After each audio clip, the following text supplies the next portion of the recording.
I'm Amber Nash, the voice of your favorite HR nightmare, Pam Poovey. Welcome to our Archer Rewatch podcast. We are currently covering a whopping 13 episodes of Archer for season 2 with a bunch of super fun guests. Welcome to Rephrasing.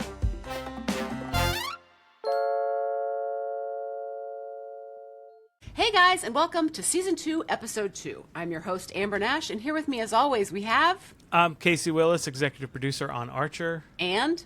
I'm Christian Danley. I was an editor on Archer. Together with our guest today, we are going to talk about a going concern. After Mallory loses all her money, she has to make drastic financial decisions. In order to save the day, Archer must come face to face with his worst fear, his mother's pleasure.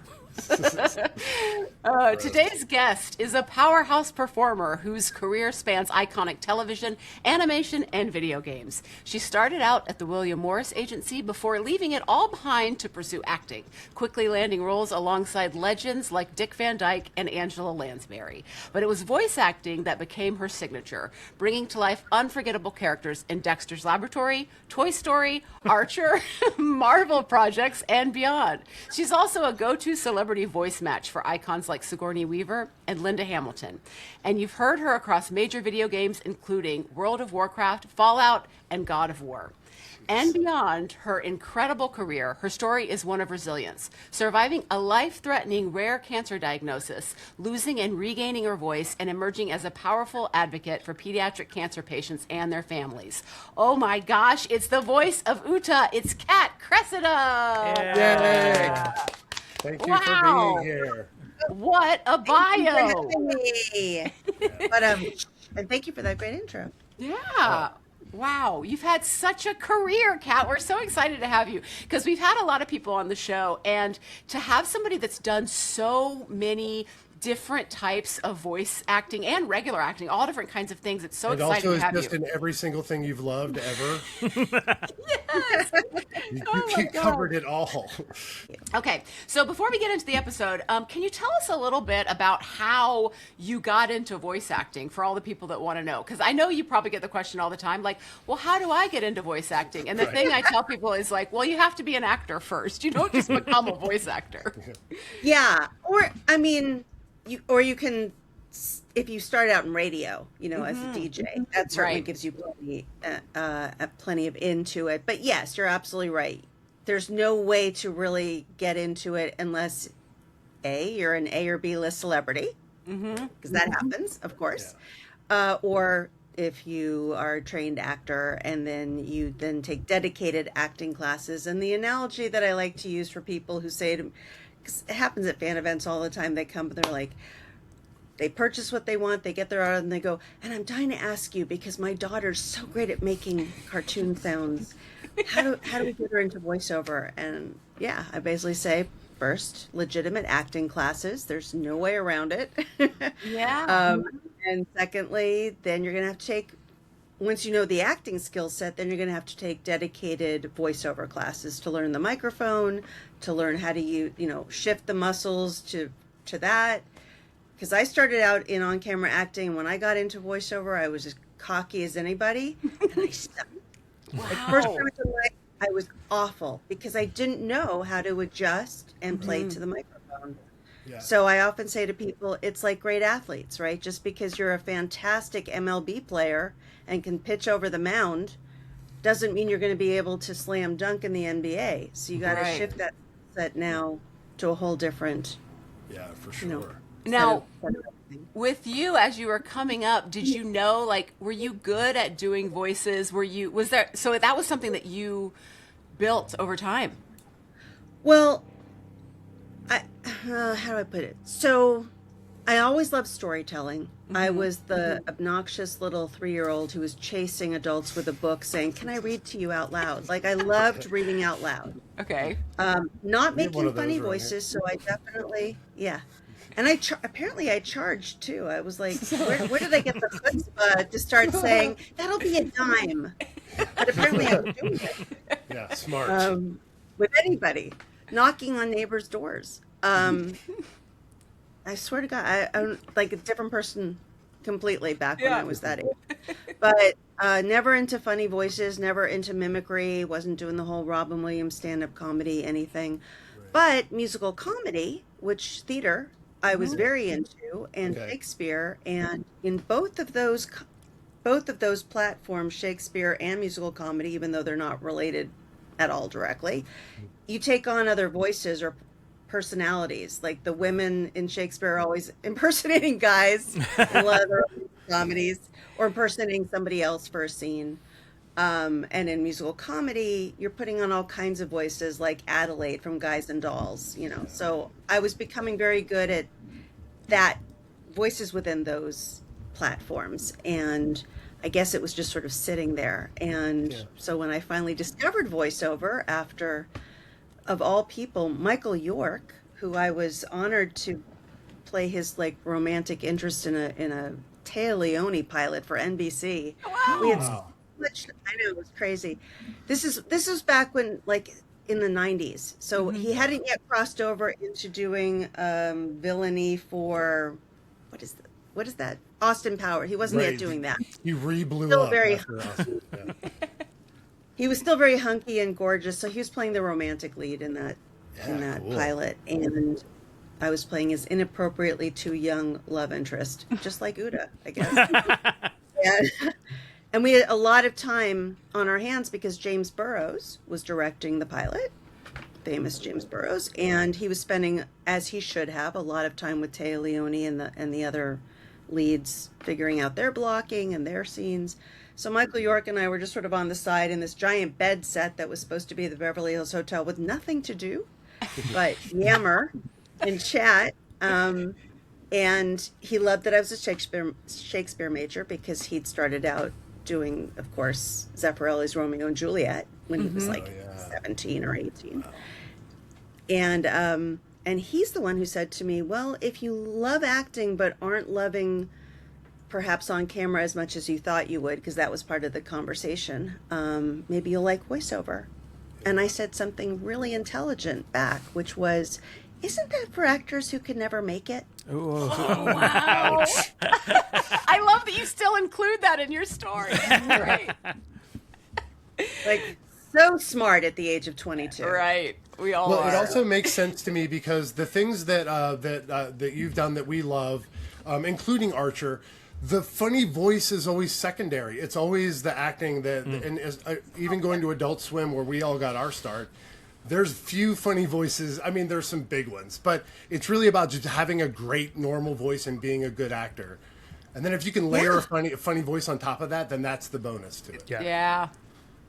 And the voice should organically come with it, which all of the brilliant actors, you know, the whole cast of Archer, just to get it back to Archer, that's what they do so well, is some of the voice work is quirky or different or not what you would associate with that visual necessarily. Right. The acting is so strong and the comedy is so strong that it works because the acting is behind it first. Yeah. Yes. And I remember those guys when they were making this show, and before that when we were working on Frisky Dingo, and they were like, we don't want people doing character voices because they won't be able to maintain them in the way that we want.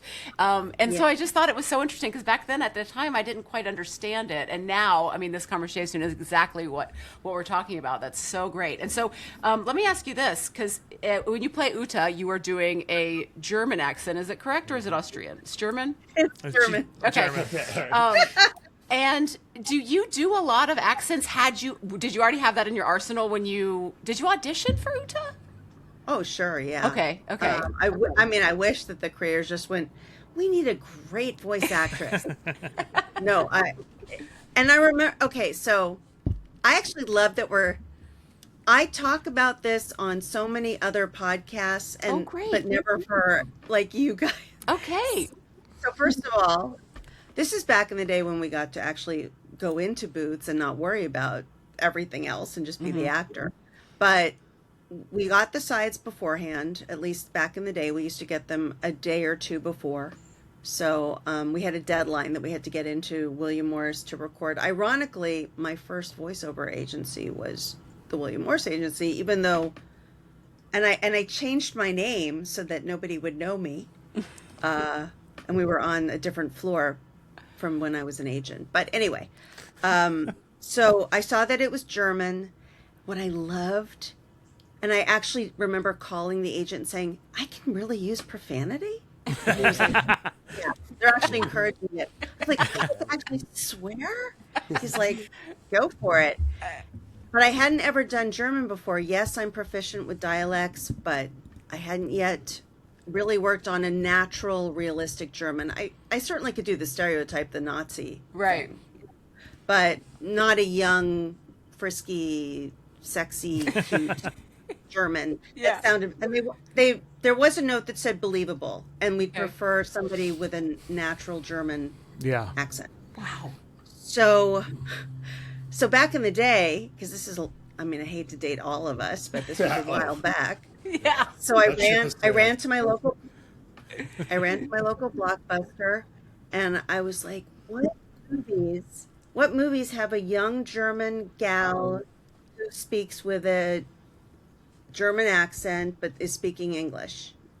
And the guy, I mean, just like, these guys knew all of their videos. So they were like, oh, that's a good one. So you don't want like a Nazi thing. I said, no, it's just supposed to sound very natural, and she's young. So nobody over the age of like 30, because then I'll get it in my head to sound older. So we all came up with it. It was the Bourne Identity was the young lead. Cool.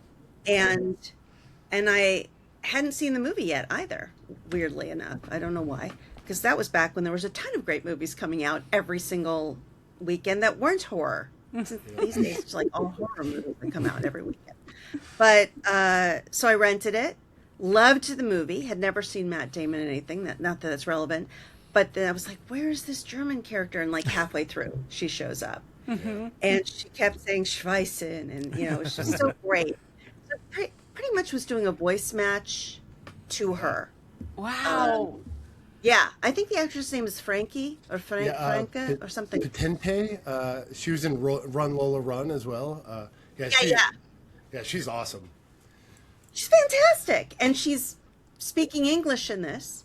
Okay. So, I mean, obviously, I made the English stronger so that it was understandable, throughout. But I was pretty much just imitating her, and threw in the Schweissen left and right in the audition. The engineer kept saying, why do you keep saying that under your breath? And I was like, well, that's shit. Trust me. Yeah.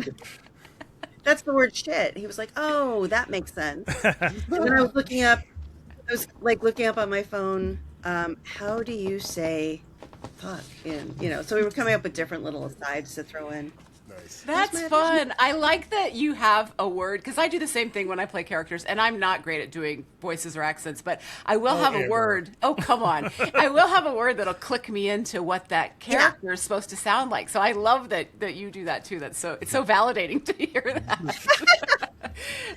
Okay, so the sad part is that Uta is not in this episode that we're reviewing today, because we already made season 1, and Uta's all episodes were in season 1, but Casey actually has an interesting story that he just realized the connection between this episode and Uta. Bring it back around for us, Casey. Casey. So while I was watching this, it all came back to me because I haven't seen it in probably 15 years. And this episode was actually supposed to be the first episode of this season. And if you think about it, Uta and Manny were in the 10th episode of season 1, the last episode, and things that they did, kidnapping Archer, getting that microchip in his brain, directly are carried on in this episode. Right. Yeah. But when we turned it in, and FX is like, great, we love it. For the premiere of the second episode, though, can we have something with more action? And Adam was like, I can't add anything to here. Like, this is... So we had an action sequence of getting a microchip removed. Yeah, we had to take another episode and put it before this, and Adam was all upset. Like it ruins the timeline, all this other stuff. Yeah. But at the end of the day, we had to do it because that's what the network wanted. But yeah, this is directly after the events of the aftermath, season 1, episode 10. Yeah. Wow. So thanks, it does. Casey. There is a connection. Thanks, there is Casey. a connection. Yeah. Okay. I also wanted to say, like, what we loved about Uta was you had it wasn't whiny, but you had like a little pleading and kind of sweetness. And also, I just wanted to shout out R.I.P. Renee Aubergenois, who was Manfred. And speaking of dating ourselves, I remember when I got his audition, and I was like, the guy from Benson? I was so excited. Oh, yeah. I remember I had the same experience when we got something from Dwight Schultz. I was like, what? You don't... Dwight Schultz does not audition. But I think the pair of you guys were great because he sounded just over it all the time. And you were like, oh, come on, let's just do this. And he's like, okay. And his dialect is so excellent. It's awesome. So excellent. Kat, because in voice work, a lot of times we don't actually get to meet the people that we work with. At least that's how it is in Atlanta. Is it the same way for you, or are there projects that you work on where you get to actually be in the booth or work with other voice actors? So I tell the story about Dexter's Laboratory a lot because that was my first animated series, and that was it was a traumatic experience. It was an awesome experience, and very traumatic. Those things almost always are, right? Like, they almost go hand in hand. It's supposed to be. No, that was first about Archer. No, unfortunately, I was not. Luckily, both times I recorded it was with both creators, so that was awesome. Yeah, I wasn't subbed off to anybody else. I was lucky enough to be with them both times. The first time here in Los Angeles, and the second time I was on location doing something for ESPN in New York, and they found a studio in New York, and I remember racing to that studio. But I was not with any of the other actors. I didn't know any of the other cast. I was still pretty on the newer side of voiceover, so I wish I'd thought to ask who else was going to be.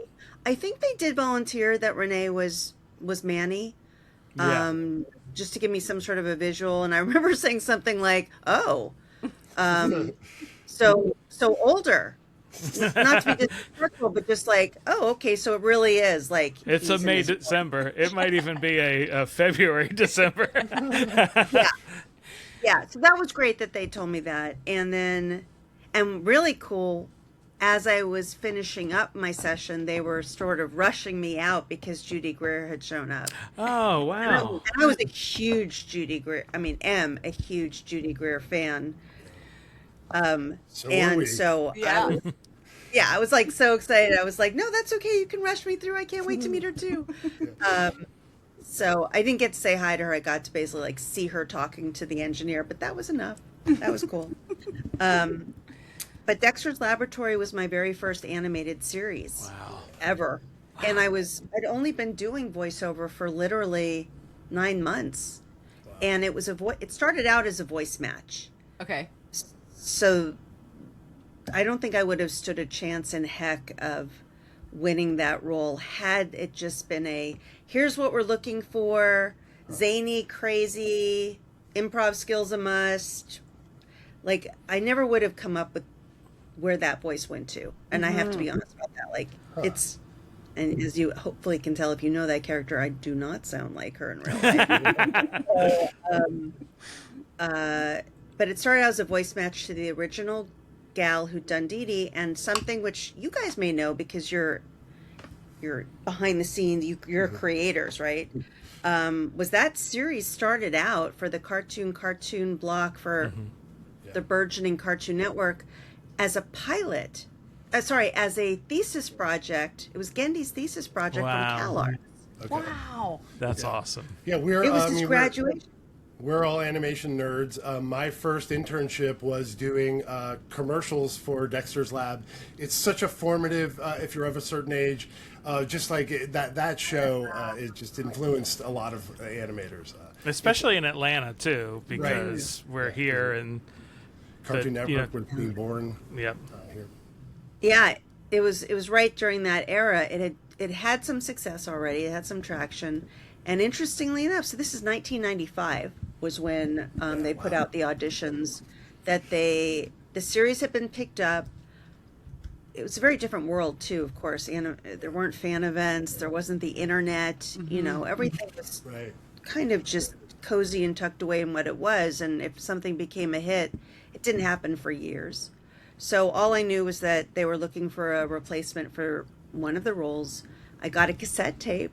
I went to my car and listened to the cassette tape and went into audition. And the voice sounded very different. Like the pilot episode, that character Dee Dee was a very different character. So she was like more like a hippie, sweet, laid back, kind of stone sounding. And that was Gendy's girlfriend in college. Okay. Oh, wow. They were all college students doing the voice. Anyway, long story short, I sort of booked it. It was kind of like the Princess Bride, Dread Pirate Roberts, Yeah. where great job, Wesley, I'll likely kill you tomorrow. Right. They would say, okay, good job. We're not sure yet if we're keeping you or, we're still working on the casting. So I think like for 8 episodes, I was just always on pins and needles. Like, Right. first of all, I didn't know what the heck I was doing. I hadn't learned the microphone yet for animation. I didn't know how to not pop my peas or aspirate on the mic. Right. I didn't know how to back off when I was yelling or screaming or laughing. I was still learning all of these skill sets for animation. I just had trained for commercial mostly. And you don't have that crazy range of stuff you're doing at the mic for commercials usually. And it was a voice match. But then Gendy, who's brilliant, had already figured out that the character needed to go somewhere different. And so he kept pushing her to be crazier and crazier and louder and higher pitched.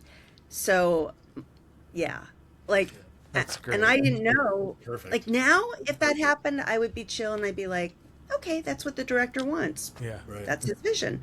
But I kept thinking I was doing something wrong because he Right. kept directing me away from the match. Anyway, long story short, Wow. I like Yeah. that story because it reminds me of something on Archer as well, where a lot of times where the characters ended up and what they ended up becoming was based on performances.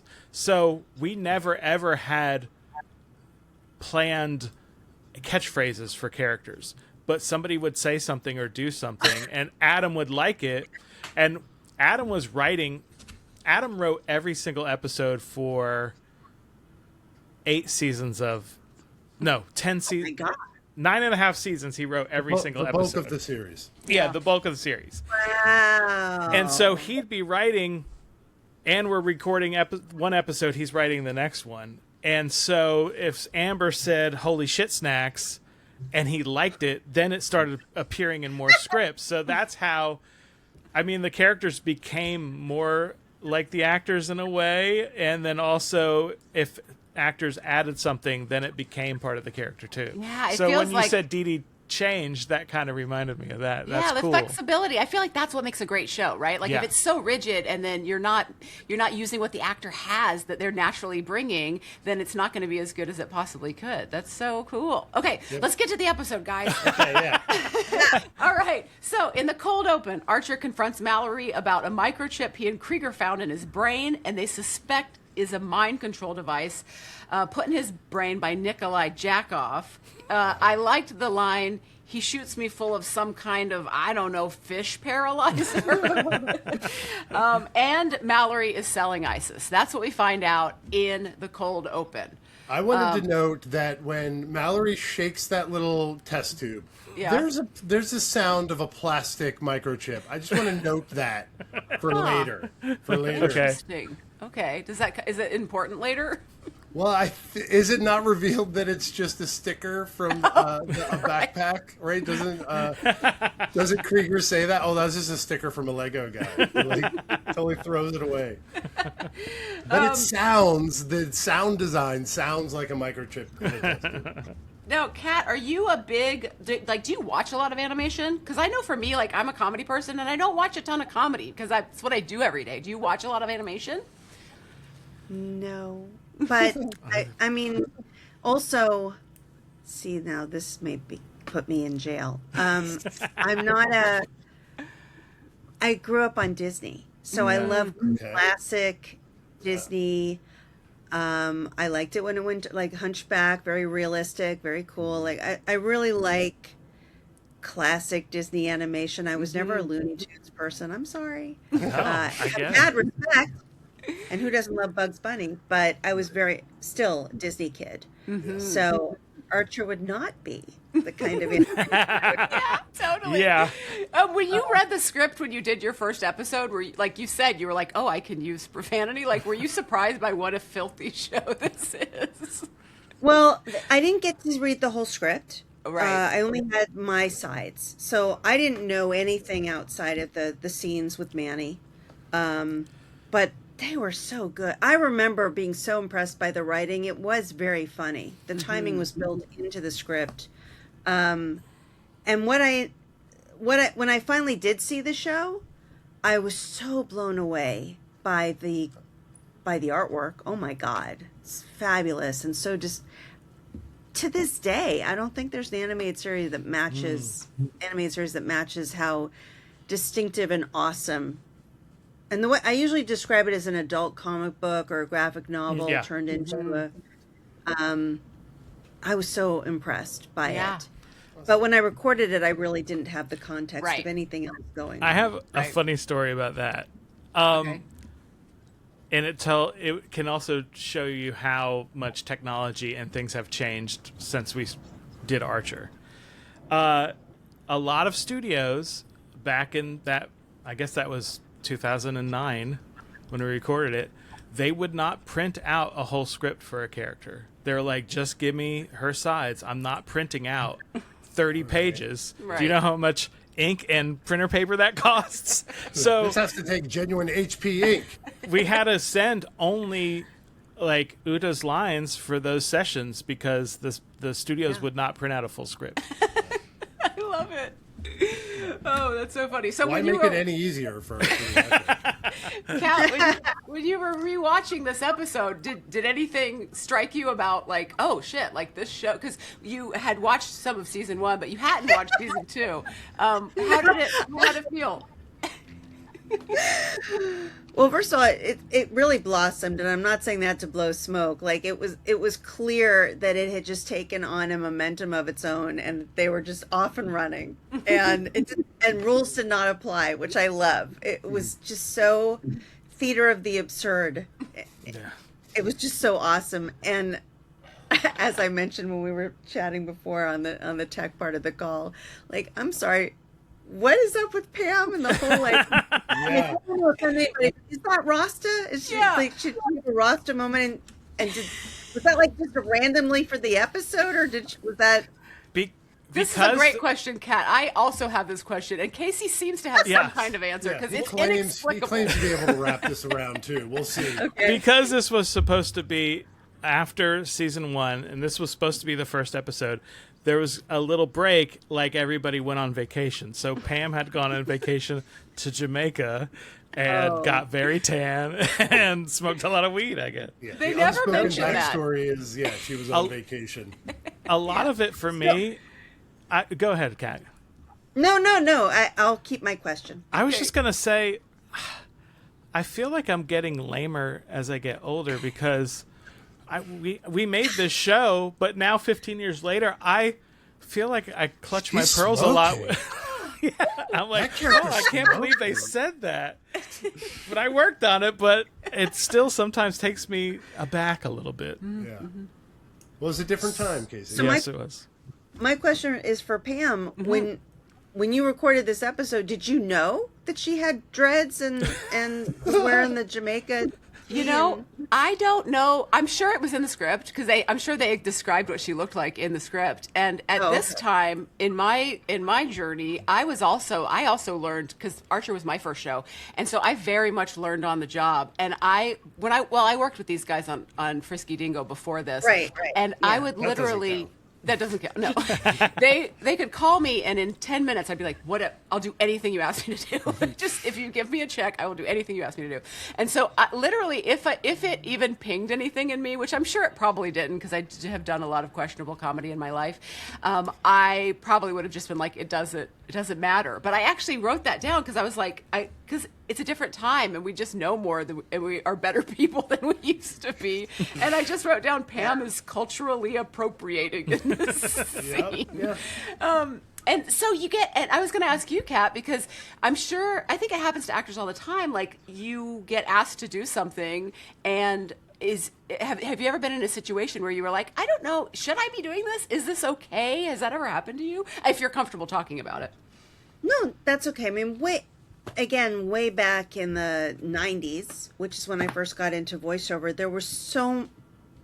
it was such a niche group of people. Not as much as during the 60s and 70s when it was like probably the same 12 people doing all the animated series. That's why it all looked the same. Yeah. But it still was a pretty separate from on camera. Toy Story hadn't even come out yet, or wasn't really. What a game. That's what kind of changed everything for voice talent, blowing it wide open for celebrities starting to do it here and there.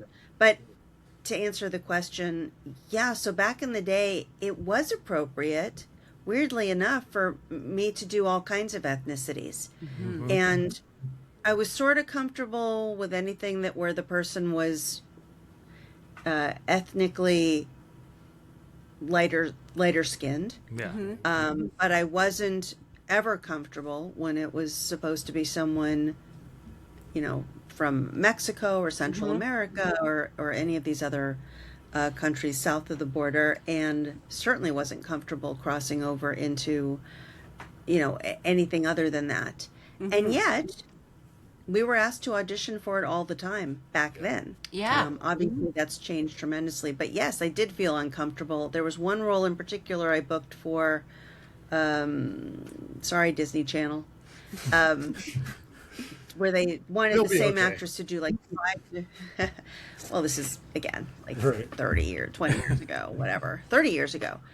And they wanted the same actress to do like 5 different little girls excited about That's So Raven, which was out at the time, for one of their animated bumpers. And I literally was doing, a little girl who was a very different ethnicity and was very uncomfortable. They loved it. It just felt wrong. Yeah. So, thank God that's changed. Yeah. Wow. Yeah. It's such a journey. It's so interesting. Okay. So in Act 1, Mallory lost all of her money in a Ponzi scheme, we find out. Cheryl thinks that is hilarious and goes to tell Pam, who is smoking weed, and we see that she's culturally appropriating because she's recently been deported from Jamaica, which obviously struck a chord with her because she really loved Jamaica. What do you think she did? Do we find out what she did to get deported from Jamaica? It must have been bad. It must have been bad. But also, to get deported, like, can you get deported from being on vacation? Like, are you just vacationing there and go home? Maybe you overstayed a visa. Yeah, she did something so offensive to the Jamaican government that she had to be expelled. I think the reason Pam can get away with it, though, is that she's good-natured about it. It doesn't seem mean or anything. So it's because she's loving it so much. Yes. We find out that Lynn Trexler made a very attractive offer to buy ISIS, and the gang is worried that they will lose their jobs. Lana's having dinner with Barry, who is suggesting that she make Mallory's job, take Mallory's job by having sex with him. That was another thing in the episode where I was like, eee! Yep. Yeah, wow, it comes back several times. We can talk about that. That delivery from Dave is just so great on that. Yeah, that's what I'm saying. It's classic Dave Willis. Classic Dave Willis. But luckily, we find out that in the end, that Lana, of course, didn't do it and instead just beats him up. Archer goes to the gang to find a way to save ISIS, and we hear my earballs from Cheryl that I just want to flag that because I have a question about it. Lynn welcomes them to the Odin family. They realize it's because he wants to marry Mallory. Another fun line was about the milfectomy that she suggests that they give Mallory, a milfectomy. And they need to get Lynn to fall out of love with Mallory. So that's all the exciting stuff that happens in Act 1. Jam-packed. Jam-packed. So was that the first time that we heard... Wait, did Archer come up with earballs? Or was that already a thing that the kids were saying? I don't know. I'm sure that was just something that Check Judy check said. the numbers, Casey. I actually Googled it, and it's like I Googled earballs, and it said that it was like some very weird images came up. And it said that it was popularized by things like Archer. So I was like, oh, I don't know if it was All right. Must have If- been on the who I'm knows? gonna look and see if it was in the script. Give me a if Judy second. Greer like came up with it on her own. Could have been. I was loving all the voice work, and that's not to get out of talking about plot points. I was just so focused on the awesome voice work and Nice. how perfectly people were delivering their lines and the timing, and wondering how much, because I knew from my own experience, I could answer, no, we weren't all in the room together. Yeah. Some of the timing between me and, sorry, not to make this about me, No, but no, please. I remember This when is I about first you. saw Archer.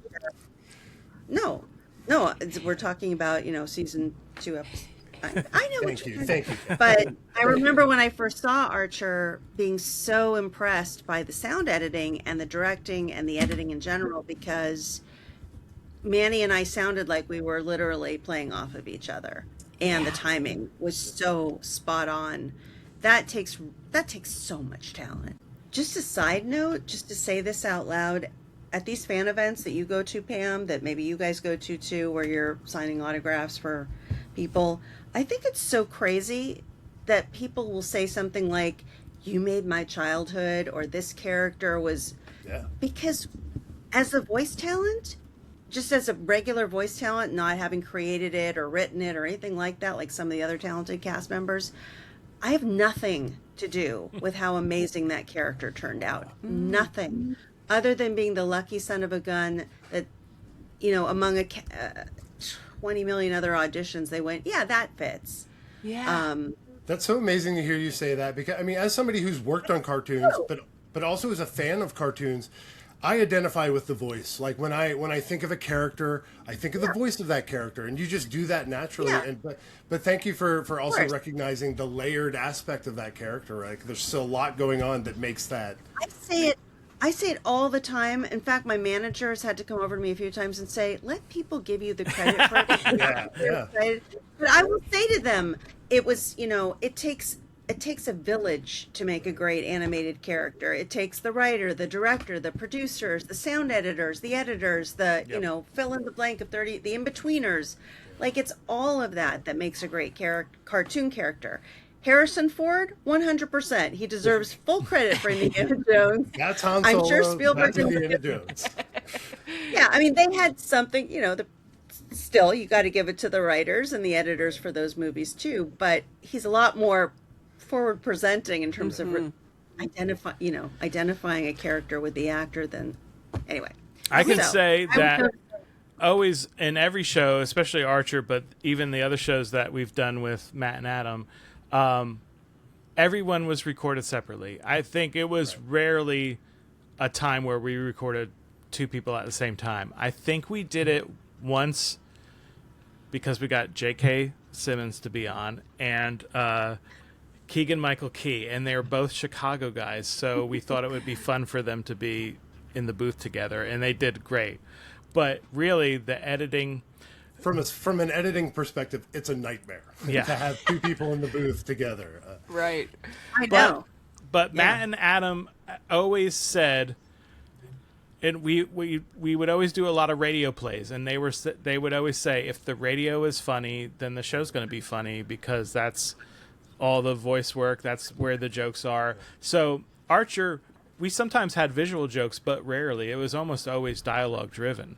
So And we do get the I'm on the internet, so we see the comment about, oh man, Archer's not recorded it's not recorded together. But I would argue that the timing and pacing of Archer requires people to be edited or to be recorded separately, so that the lines fall almost on top of each other. It's so jam packed from beginning to end with dialogue.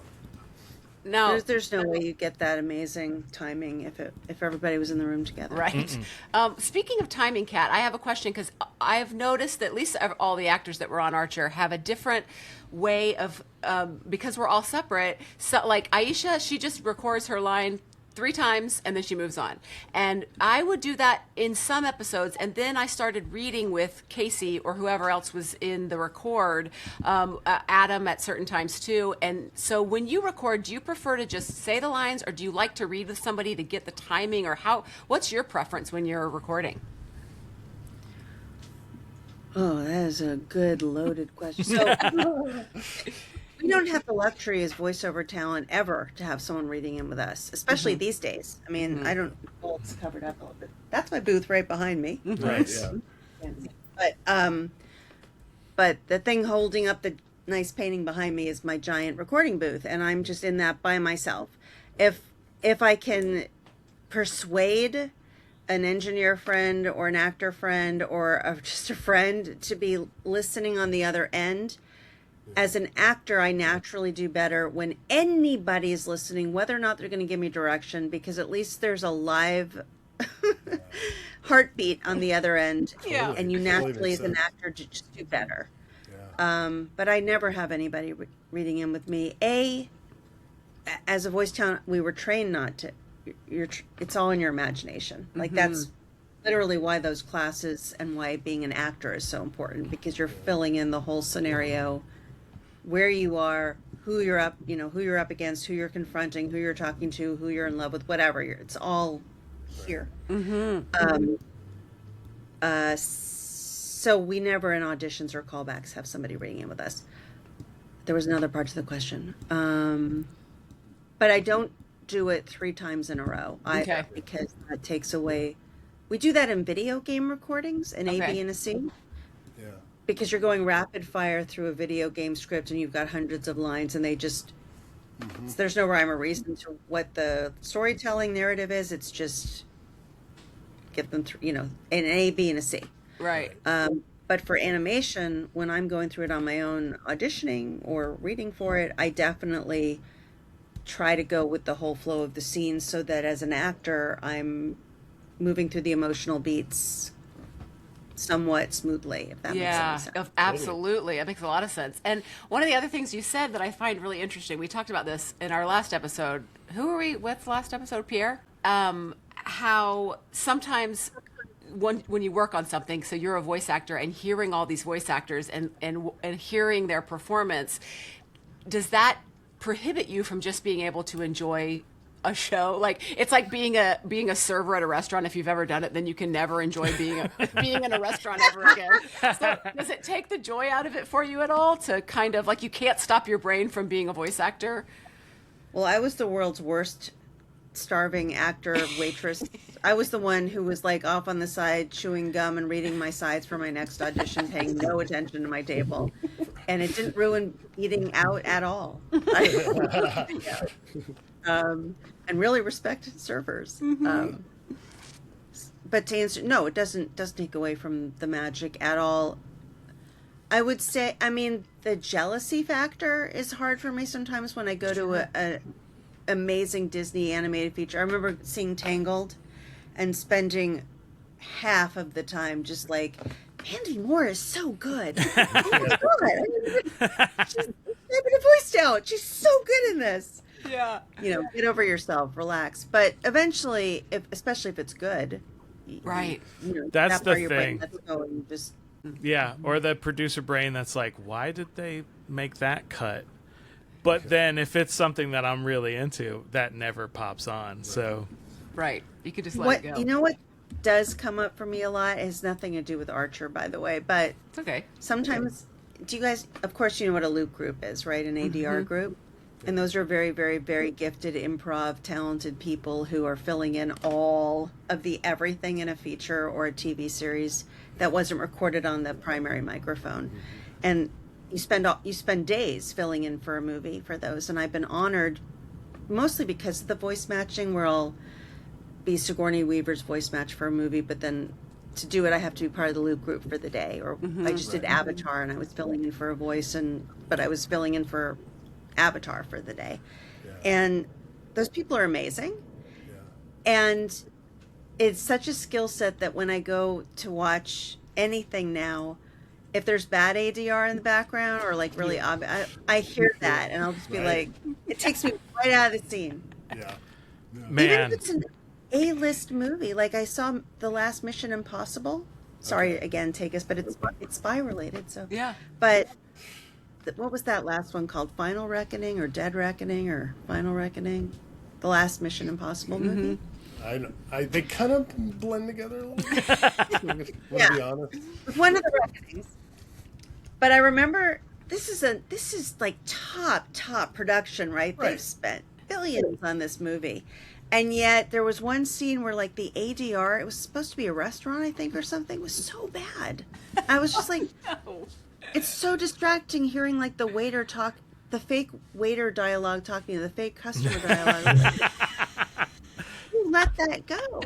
But I think that's because I'm a voice talent who's listening for that. I don't think the average person would have. Anyway, so Now, to answer your the last Mission Impossible movie was called The Final Reckoning, Well, and finally,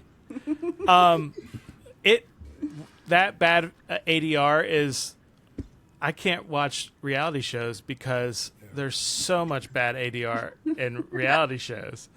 I was so much bad everything in reality shows. I'm like, Jeff Probst didn't say that on the set. right? Yeah, He's telling. There's no echo on that. Come on. Kat, I have to ask about voice matching because it's such a specific skill that a lot of voice actors don't have. And it's fascinating to me because I think I tried it for a couple things with my new agent. They were like, "Do you do voice matching?" I was like, "I don't know." They were like, "Try a couple things," and I was like, "I don't do it." So what? How do you do it? Like, it seems like magic to me. Like, do you have like, how does it work? How do you do it? I love that you said that because that's how I describe it. Is it's supposed to be an audio illusion, not an optical illusion, but an audio illusion where you're tricking the ear into thinking it's somebody else. It's not magic, and it's definitely not easy for me. There are other actors who are so gifted at it that they've got that Robin Williams insane chip in their head where they can just on a dime. I'll start with this. Impersonation is when you go for a famous voice that 95% of your audience will recognize based on its uniqueness. And it's exaggerated for humor. That's an impersonation. Right. Voice matching is almost the complete opposite. You are trying to be so subtle and so realistic in what you're doing that if you're doing it right for an actor, 9 times out of 10, you won't know who that's supposed to be unless you've matched it up, unless you have the visual for who it is. Yeah. Because most actors don't sound the way they look. Interesting. There's a few exceptions to that, like Joan Cusack is a great example. Amazing voice actor, amazing actress, amazing comedian, and she's got all kinds of cool stuff going on with her mouth and her, everything, where that's hard to miss. Yeah.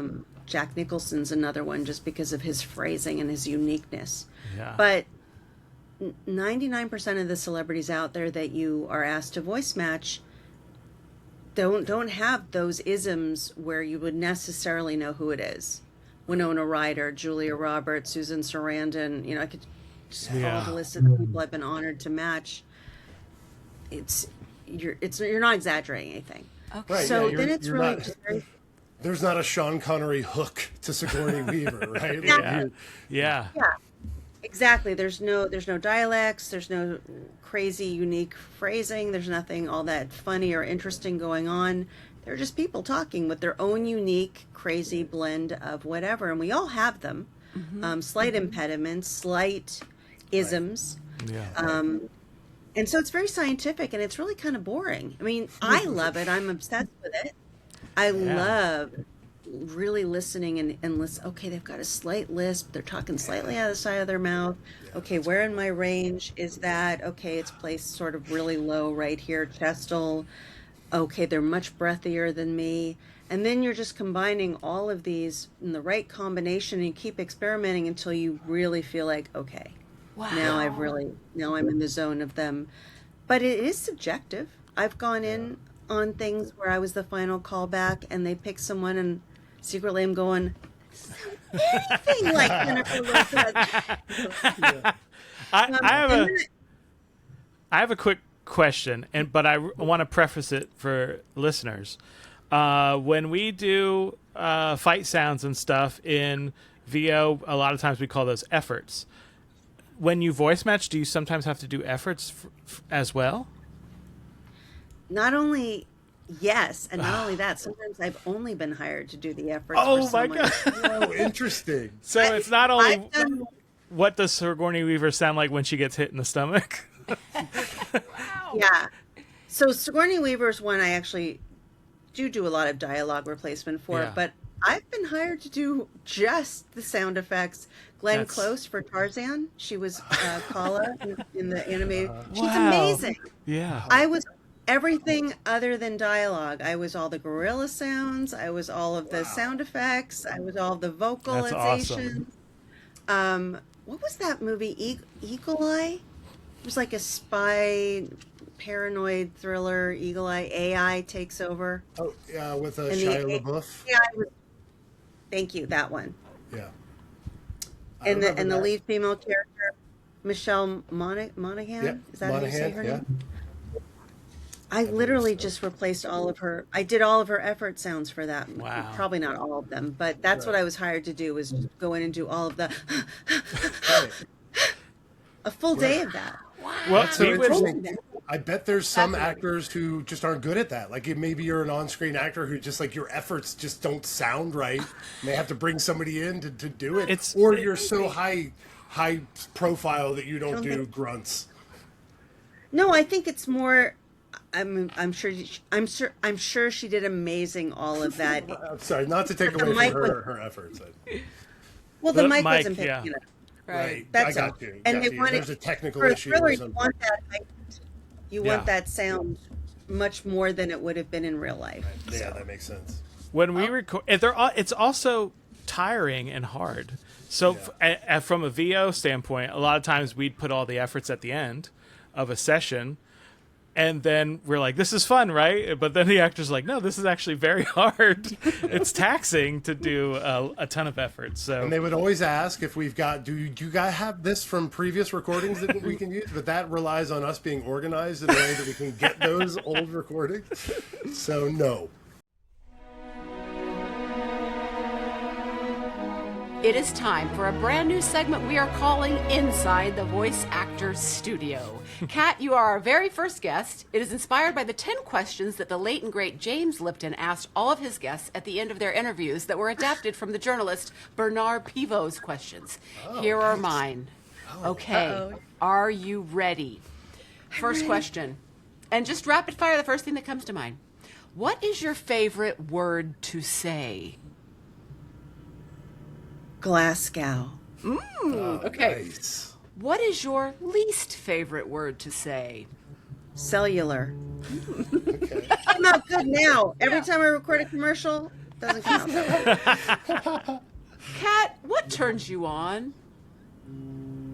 A hot, awesome, smart, funny guy. And what turns you off? Rudeness, arrogance, entitlement. Yes, these are great answers. What is your favorite curse word? Fuck. What sound or noise? Schweisen. I was going to say Schweisen. Oh, yeah. We What won't put it in. sound or noise do you love? What sound or noise do I love? Oh, the awesome. Oh my God, what do you call that? The paddle boat. Horn? a steamboat whistle. Is it a horn or a whistle? Yeah, I think That it's awesome. a it's foghorn. just No. Okay. It's the sound that like the Mark Twain riverboat in Disneyland. Yes. Okay. Yeah, it's like a bell, steam right? whistle, I think. Oh, yeah. I Yeah. love that. What a great Love that answer. sound. What sound or noise do you hate? Oh God, that awful screeching when a rusty gate is. Yeah. What profession other than your own would you like to attempt? Oh, I've attempted a few before I landed. What would I like to attempt that's like totally different from entertainment? Well, when I was repping writers, I love writers. They're so gifted, and and I was a creative writing major at UC Berkeley, but I don't have the gift of dialogue or writing scenes. But I always thought, oh, that would be so great to be in a writer's room and throwing ideas. And Now, this is a hard one because you've played so many characters, but what type of character have you always wanted to voice but haven't yet? type of character that. Yeah, I think I've pretty much been lucky enough What's to. left? I guess really. So I've always wanted to be a really great film noir, sexy villainess, kind of like if Jessica Rabbit had been bad and not just drawn that way.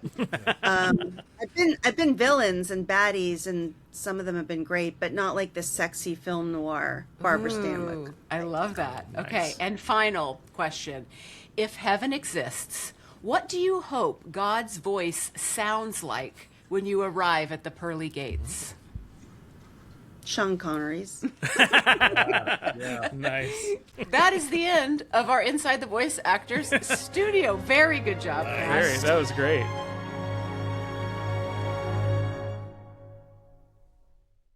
Now we're back for the second half of our episode. Okay, in Act 2, Archer's trying to get into Mallory's desk, but it's rigged with 12 pounds of C4. Lana arrives and tells Archer not to break anything else in her new office. Krieger is testing a mind-controlled ship on Robert Klein. Is that a reference to Robert Klein? What is... Yes. Okay.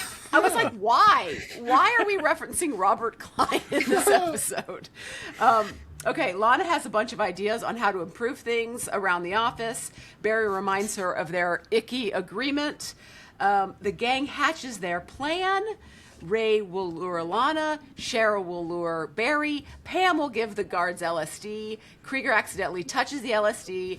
And then Pam at some point says Pilbo Baggins, which I really thought was funny.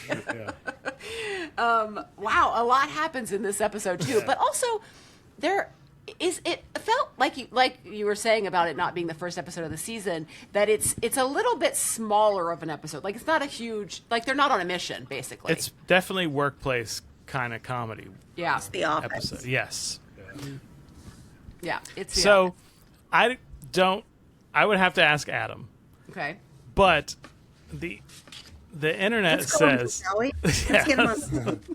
the internet says that Robert Klein's stand-up, he used to do a bit where he'd kick his leg a lot. Okay. And I wonder if, and that's what they're saying is the reason why they named the rabbit Robert I Klein. mean, But- that is but so Amber- deep cut that it's got to be exactly why Adam did it. Amber, what's your problem with Robert Klein? Why don't you? Why don't you Because like I him? didn't even know who. I was like, Robert. Okay, Robert Klein is like, Yeah, who you is had this? to put it together. I googled Robert Klein mind control to see, and then I was like, Okay. oh, Robert Klein was a comedian that I don't even know. So I just thought it was such don't an know odd Robert reference. Klein? I don't. Shame on you.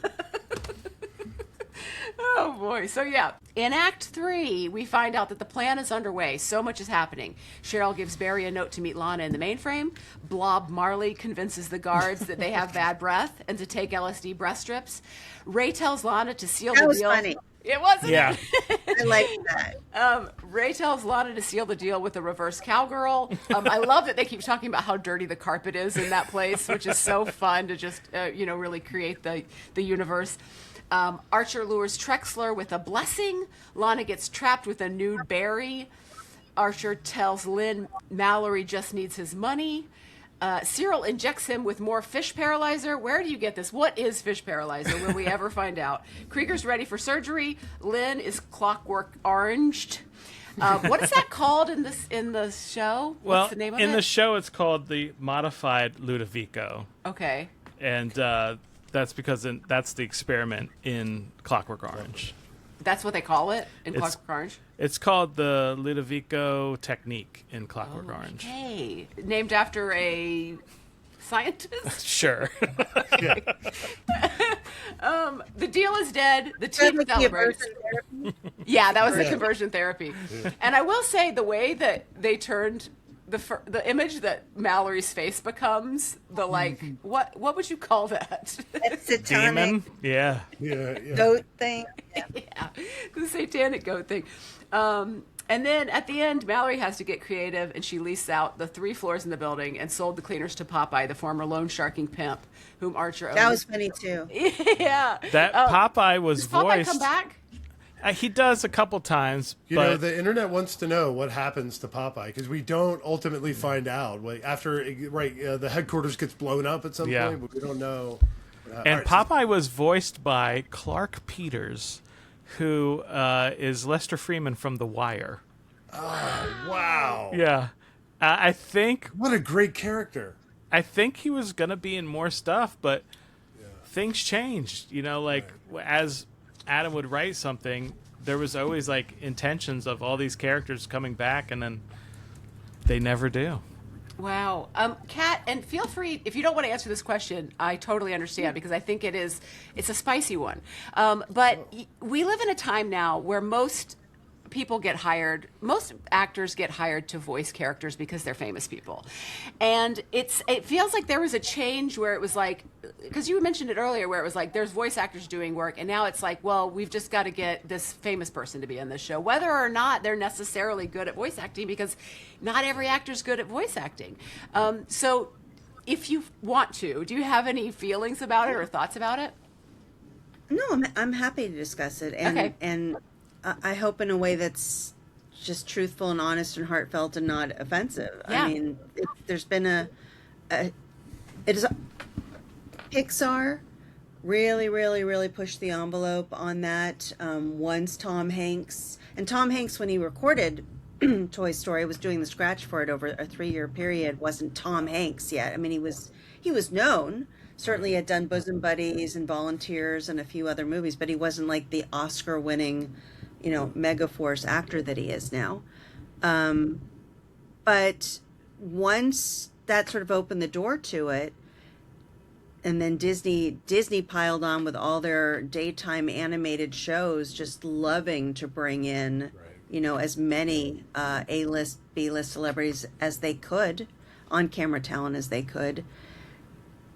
Once celebrities realized that they didn't have to dress up, worry about makeup, worry about hair, had kids that they would be thrilled, to do an episode of Kim Possible because their kids love Kim Possible. Yeah. All of that just made it easier and easier and easier. And I remember being in my agent's office at, ironically, again, WME, and the head of animation, who had really pushed the envelope on this and was brilliant at it, would get a list just sitting on his desk of requests, from Disney, from Sony, from Warner Brothers, just saying, okay, for this episode of Animaniacs, and it's like every major celebrity in the world, they're just seeing who's available. And I get it. I mean, if I were an animation executive producer, why wouldn't I want to bring on Harrison Ford for an episode? Like, how fun is that? How cool is that? It's dream fulfillment. It's awesome. The actors love it because they're not on set for a week for something as a guest star. The other thing that really, of course, made it easier and easier and easier was the ability to record people anywhere. Right. Okay, we want Johnny Depp for this. Where is he this week? In Africa. Okay, let's find a studio in that particular part of, the world. And then COVID happened, and all of the amazing on-camera talent had nothing else to do. Right. And then the strike shortly after that. So between those two things, it just threw a giant bomb into the whole thing of, well, why, if they're available and have nothing else to do, I mean, they've got tons of things they could do. I'm not saying, but acting-wise, they couldn't go to set, they couldn't fly to whatever, they couldn't, or do theater. Great use of talent. Yeah, wow. From our perspective, it seems like it went like we're not Disney level, right? But from our level, it went from like a stunt casting thing. We're like, oh, you're getting this name to just sort of the standard. You have to have, yeah. right, yeah. Get Chris Slater, yeah. Yeah. Now it's just like, well, you have to have at least 3 names, or this project's not going to go anywhere. Wow. Yes. World. And a lot of the pressure would come from networks. Like we would be happy just going to And it doesn't make it all that much difference to the sponsors or the viewers. Like the 8-year-old kids who are watching Kim Possible, they don't know who any of these people were. It was definitely for the adults in the room. Right. And I get it. Like I said, if I were an exec producer, but just to bring it up, there were years that went on, years and years. I was like, I thought I did a great job on Archer. I wish that they would bring me back for something. Totally. But where it was going. And also, like, I think, like I was saying before, there was always plans of bringing Manny and Uta back.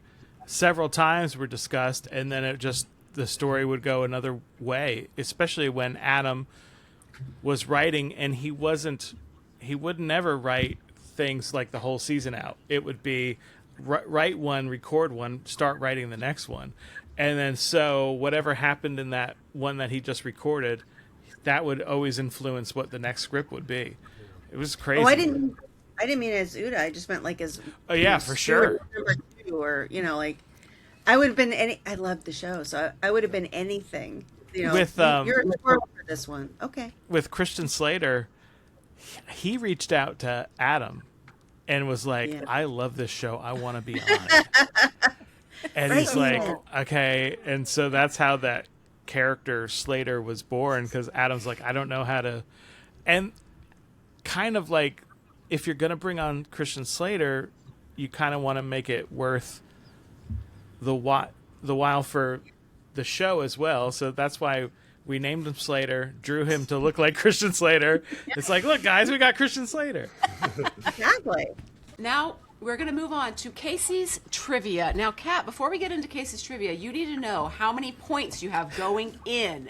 You have 128 points. Wow. That's very high. Wow. Yeah, that's very high. That's Unless huge. it's about Uta, I'm going to fail it all. It's not they're inspired by the episode, they're not about the episode. Okay. So we already talked about A Clockwork Orange. We saw Len Treckler's eyes pried open as he's forced to endure the modified Ludovico. So we know it was from the novel and the film Clockwork Orange. There's a specific place where Alex and the Droogs go to get drunk, a special type of bar in A Clockwork Orange. Do you know what type of bar it was? I see Christian smiling. Christian, do you know what type of bar it was? What, a Milk Plus bar? It was a milk bar, and specifically the Korova Milk Bar. Wow. So in the Milk Plus. Milk Plus was usually milk with like amphetamines or some other things in it. These are hard questions, Casey. Yeah, wow, you're right out of the gate, Casey. I'm going to fail all this. Casey, go. Okay. Dexter had a laboratory. Krieger has a laboratory. Some say the lab was created by Pythagoras. What is the Pythagorean theorem? Oh. Is it about triangles? Or Yes, something? it is. Okay. Isn't Talk it like out. The two sides of a triangle equal the third, or something Yes. crazy? Like Yes. Got it. I mean, that's it. Yep. A squared plus B squared equals C squared. Fantastic. Okay. Bonus Wow. points. Triangles can be categorized by their sides or their angles. Can you tell me the different types of triangles categorized by their sides? Is that aimed at me? Yeah. I don't even understand the question. You want me to I heard- answer this? Yeah. I heard triangles like What? 4 times, and I don't know what. More A diamond? cowbell. We just need more cowbell. Okay. Well, your sides are your equilateral, your isosceles, Okay. and your scalene. Okay. Okay, I see And where you're going, Casey. By angles, Now- you have now the that you- right triangle, the acute triangle, and the obtuse triangle. Did you call me obtuse? What did you call me? It's my favorite line from Shawshank. It's when he confronts the warden, and he's like, "Why are you being so obtuse? What did you call me?" He's so mad at that. All right. Second to last question. The Ponzi scheme was named after Italian-American Charles Ponzi. There's another Italian who, in 1890, invented the radio-based wireless telegraph. Who was that Italian? Who's making up these questions? Casey, isn't all Casey? I'll tell you what, if you want to throw some Disney history questions at me, I will should give you have. all. Dang. Yeah, yeah. That's Marconi, by the Imagineering, way. Disney, or Disney parks questions I can answer. I can heard that answer there's a secret club at Disney that you can drink alcohol in. Do you know the name of that club? It's not secret. It's Club 33. Everybody in the world Alright. wants to be able to get into it. Wow. It's not a secret, though. Okay. To me, it was a secret. How about what park, Disneyland or Disney World, has the best Space Mountain? Well, I'm going to say Disneyland to everything. That's a Okay. Okay. I a few years ago went to Disneyland, blown away at how good Space Mountain was at Disneyland compared to Disney World. Okay. Okay. Night and day different. What, how is that What would you possible? say? Also, it just there was like the music was great. It Okay. was just really well done. Also, is it which one has the longer Pirates of the Caribbean? Well, everything's bigger and not to get sexual.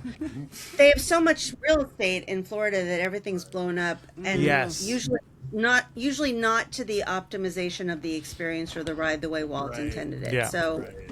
it's got a little too much lag time in general in Florida, but talk to somebody who's from Florida and they're going They to probably love it. In Florida, it goes past a restaurant called the Blue Bayou, and so that's like 2 minutes of the ride. Disneyland. Oh, that's Disneyland. Oh, But that's Well- the cool part where there's the rest. Do you want to give your last super Yes. hard question? the for last trivia? question is, Kat, do you have anything you'd like to plug? Nice. That's a trivia question? No, it's just a question. Softball. It's softball for you. Plug. Just have a lot of great fan events coming up around the country, and follow me on Instagram so you can see why, because at my table 30% of my proceeds go to Make-A-Wish and the National Pediatric Cancer Foundation, so you're not just getting awesome fandom, including an autographed picture of Uda with a really cool quote. Nice. But you're also doing a good deed for critically ill children. Oh, There's my that's plug. lovely. Aw, that's That's great. so great. Okay, Kat. Now, it was a wild ride. I have to tell you, your points, you started out with 128 points, and you ended with 203 points. And I'll tell you, it's because you got 100 points for getting the Pythagorean theorem question correct. This is like the Friends game where you just keep making up the rules as you Yes. go. Yeah, pretty much. Totally. Yeah. Kat, it's been That's such a lovely time talking to you. What a fabulous conversation. Thank you so much for What joining an us on the show. honor. Yeah. Yeah. Thank you so And much. I saying this not to blow smoke, but man, you guys just did an incredible job with this. Really, it's just such an impressive, different, unique, fresh everything. There's nothing like it. So many of them sorry to say, feel like they blend in together, and this is just so stand apart. And Pam, you have the most awesome voice. You just really do. Oh, thank you. Thank you so much. I'm calling you Pam. But the character of Pam, it's hard. It really is defined by the actor behind it. You know what I'm saying? Yeah. I had so So- much fun playing that character. I grew up with Pam. Yeah. She's just really special. So thank you guys. so Yeah, thanks, Thank you Kat. so you. much. This has been Rephrasing, an Archer Rewatch podcast. You can follow us on Instagram and TikTok at RePhrasingPod. Email us questions at rephrasingpod@gmail.com. Please, no pictures of your penis. That's just inviting pictures of their penis, isn't it? Rephrasing is produced by Amber Nash, Casey Willis, and Christian Danley. Our theme music is by Matt Hobbs. FX's Archer is now streaming on Hulu. We're so excited to be a Maximum Fun podcast this season, and we'd like to thank all of the Max Fun members that support our show. If you're not a member yet and you'd like to become one, go to maxfun.org/join.